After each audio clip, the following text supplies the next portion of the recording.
Hi everyone. In this video, I will show you how to get a custom cursor in Windows. The first step is to go to a custom cursor website. There are many sites that offer free cursor packs. When you find a cursor you like, look for the button that says Add or Download. Click on that button and the cursor file will be downloaded to your computer. These files usually come with the extension .cur or .ani, which means they are cursor files Windows can use.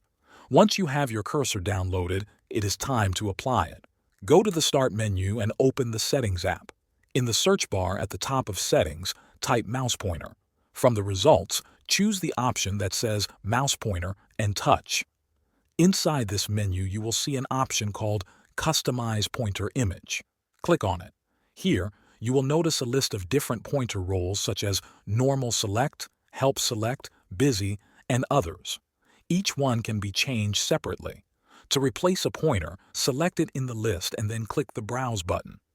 This will open a folder window where you can locate the cursor file you downloaded earlier. Navigate to the file, click on it, and then press Open.